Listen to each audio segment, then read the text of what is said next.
giant structures, buildings, projects, and whole systems have greatly suffered because of the lack of a maintenance culture in this country. Institutions have maintenance departments but lack a maintenance culture. That's a very serious issue. There are many abandoned gigantic projects in their thousands across the length and breadth of the country. There are many partially completed and semi-completed projects amounting to billions of naira, if not dollars.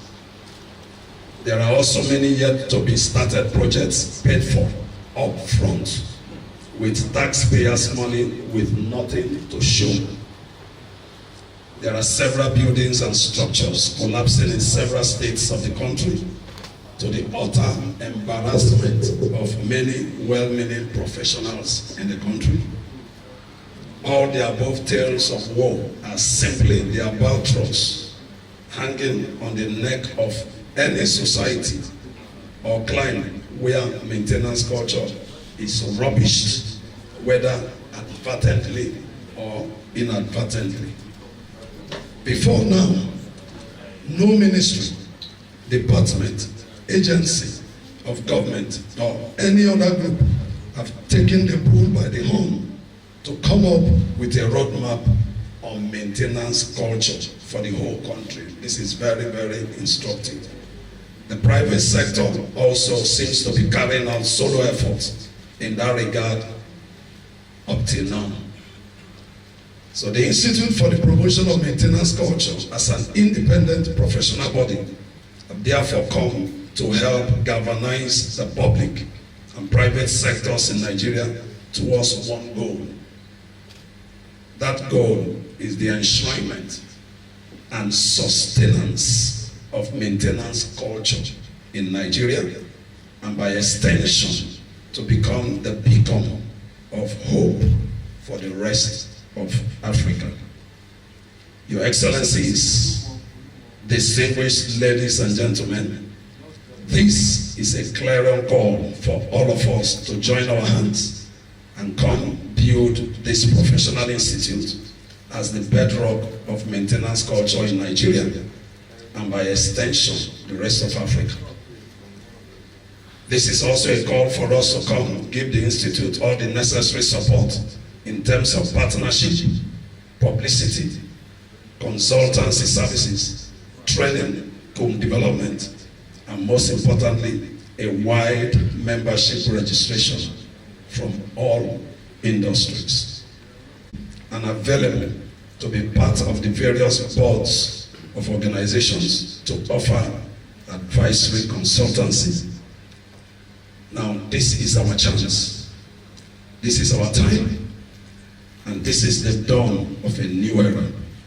And this is our opportunity to write our names in gold in Nigeria and Africa by institutionalizing maintenance culture, both in Nigeria and in Africa. And I want to end with this. When the come has come to become, then the become will come to be. And I want to tell you that in the coming on board of the Institute for Professional, that is this institute that will professionally be handling issues of maintenance culture, I want to say that the come has come to become, and the become has come to be. Thank you. God bless you, and God bless Nigeria. I believe it deserves better than that.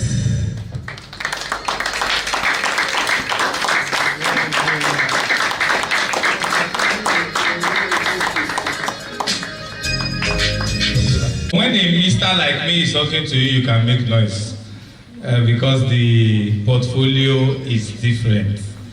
Okay, so let me also recognize the presence of an important person here.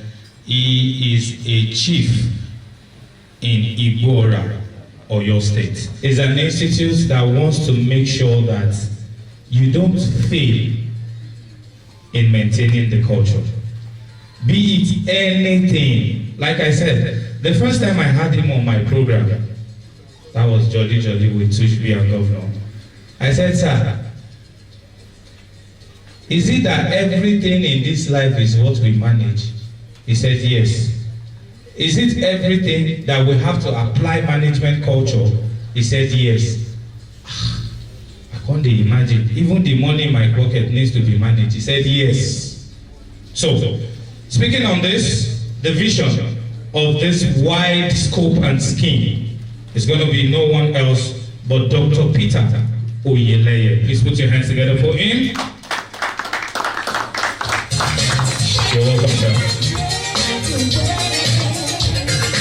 Hello.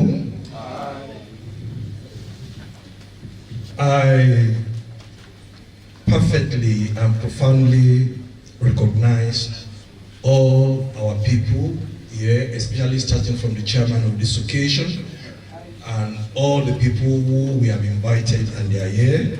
Thank you very much for making it.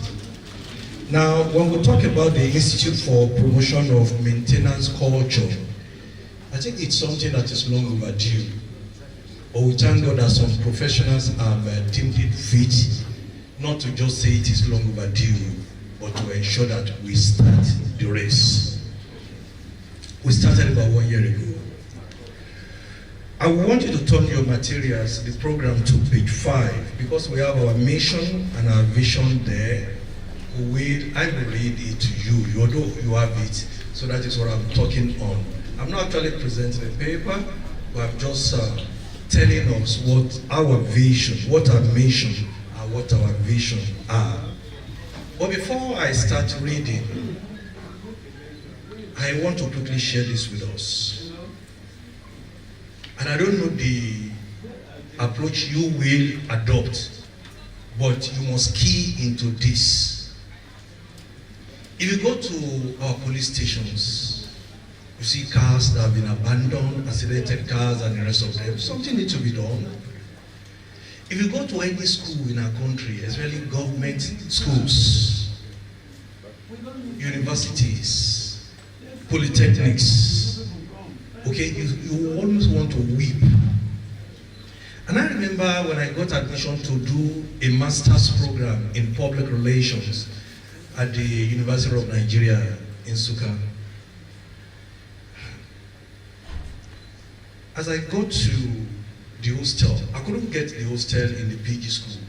I got a place in the undergraduate school. And after they introduced me to the guys in the room, I said, okay, this man is from Jos. I lived in Jos then, and they've given him a place here, whatever. They were excited because I was much older than them. Maybe I was like 5-6 years older than them. They are undergraduate students. Okay, I was a PG student. So after a while, I said I wanted to ease myself. When I said that, they didn't answer. They were looking at themselves.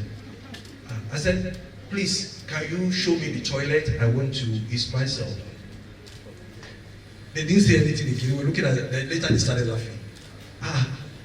I said, is it wrong to go to the toilet to ease oneself? They say, it's not like that, but you cannot use our toilet. I said, why? They said, sir, don't worry, you can't use it. I said, but I'm pressed. They say, you can't use it. I said, okay, show me the place. I will decide if I can use it or not. And they were laughing, and one of them took me, and we were going. And he said, sir, just stop. When I opened the door, I ran back. All the chambers, like 6 of them, they are filled up. Then on the floor, if you couldn't do it in that place, you just do it on the floor. And if you wanted to pass to that place, you do like this. How would you build a building and water will not go up? Water will go up in the first 2-3 weeks, 1 to 3 months, and that is the end. So if you are upstairs, you're on your own. So I had to devise a means. Whenever I was pressed, I would take a cab to the junction. Since I was working, I had money, they couldn't do it. I would take a cab to the junction, I would go to a restaurant there, sit down, buy a bottle of malt. I would open it, be taking it. After I said, can I use your toilet? And so it was anytime I want to use myself, I should have like, I think it was like, whether 16 naira or 17 naira then we buy not, you understand? Then at John, when I also was going to do my registration, I noticed that the PG school unit in Enugu campus was always smelling, very strong odor. So I thought they had also, maybe it was the sewage they had cleared or something. Until one day, when somebody told me the thing, it was a long building, it's still a long building. It has staircase this way and staircase this way, but the staircase towards the hostel, it's the problem. That there were about 6 toilet facilities in the building, but the different departments locked it up. They said this one is for Institute of Management, this one is for research and whatever. So no toilet for the students. So when they will come to read in the night, and they will have to ease themselves, okay? And around that time, come to that edge upstairs and ease themselves there. And the place was always smelling. So when I got admission and I saw the place, so one day I just saw that the registrar wrote a memo and signed it and said, if you are caught urinating here, you will be disciplined. The following day, the student union government, but they didn't use the normal koto paper, you remember that paper? They used cardboard and wrote with marker. They said, students, we encourage you to drink a lot of water before you come to read in the night, so that you'll be pressed and come and ease here. Let's see who will stop you, since they have refused to give us the toilet. So I left that school in 1995. In 2005, I had a training at Mode Hotel in Enugu, and I went back to Enugu. So while we were running the training from Monday, on Tuesday, I said, let me just get back to my campus and see whether I can start the process of collecting my certificate. That thing remained there 10 years after. I don't know what has happened to it now. One more story before I read the mission statement. This is a good one. A woman was appointed the principal of a secondary school here in Lagos some years back. And when she got there, she noticed that all the louvers, the glasses have been broken. As if it was intentionally broken. Everything broken. Then, all the wires in the classroom were dangling. And that woman called a meeting of all the parents and guardians and said, we need money. We must raise money. Our children cannot be here. If you raise a child in a broken classroom, his life is broken. So let's contribute money, fix the glasses, paint these rooms, paint the classroom, fix the wires and what have you. And they cooperated with that. That was kind of what's called maintenance culture. They cooperated. And they did it. But you know that after a project, before you know it, things will start happening. And this is where maintenance culture comes in. Do you know what the woman said? She now called a meeting again of parents and said, from now on, we have a beautiful place. You can see it. She took them around. And I said, but our policy is now, if you break one louver, you pay for 2. They call it break one, pay for 2. For years, nobody broke one. So I don't know the strategy you will adopt so that maintenance culture will become a normal part of us. So let's go to page 5, our mission. The mission of the Institute for Promotion of Maintenance Culture.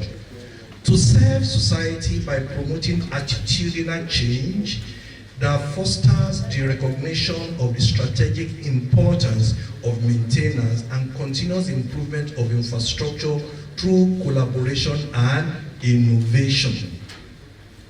To be proactive in providing the right maintenance culture and best practices that fosters the decay of critical infrastructure through the promotion of the attitudes and values for the enhancement of the lifespan and quality of infrastructure with maximum efficiency and economy.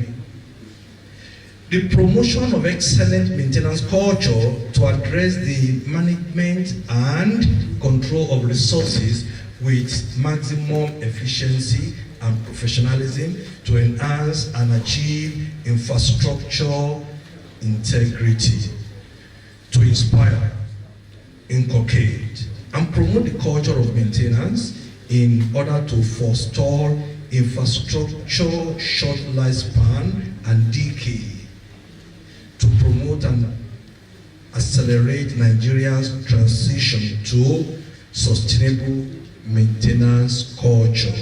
Lastly, we'll take our vision. To be the leading maintenance culture promoter in Nigeria, setting the agenda for attitudinal change, policies, and infrastructural integrity. To be a leading infrastructure and facilities management institution where services and solutions are provided in a sustained manner at the highest standard of quality and efficiency in the public interest.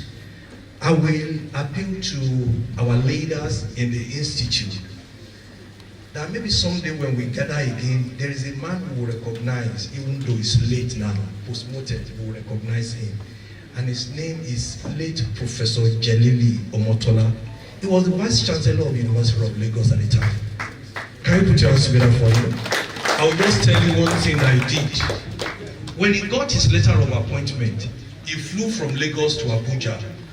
And when finally he was able to see the head of state, he said, "Sir, I have come to return the letter of appointment because I do not want the job."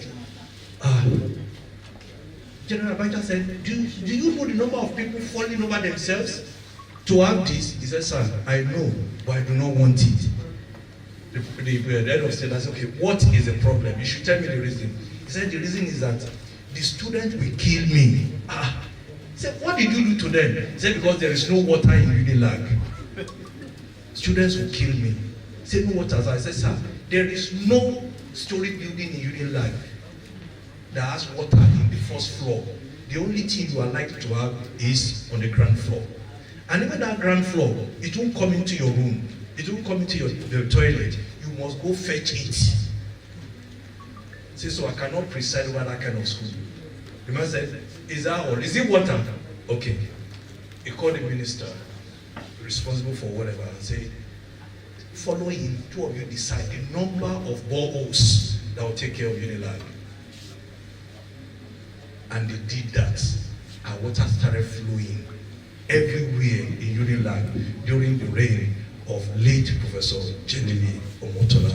Ladies and gentlemen, thanks and God bless. Are we going to maintain our facilities? And like the MC said, it's not just about government facilities, our own facilities. Let's start from our places. Those who have a block of 4 flats, you know what happens there? Let's say a few questions. I believe since we are here for one particular thing among all here, they said it's the institute that does what? For what? That's not the key. Now, Professor told me, "Do you know that word maintenance is the key?" I said, "No." He will come and explain it by himself. Because where a professor is, a mister cannot just say anything and you people will believe. Well, all the same, can you share this with me? Let's just share an English class together. If the opposite of boy is girl, what is man? Shall we agree or we not agree? Man is for uncle, is for inside, is for when you are dealing with people with sabi book like this, you have to be very, very, very, very careful. Okay, the opposite of above is what? You know, go to school where go. Now, for if you look back, they will sabi up for back for there. So, church is what? Thank you, sir.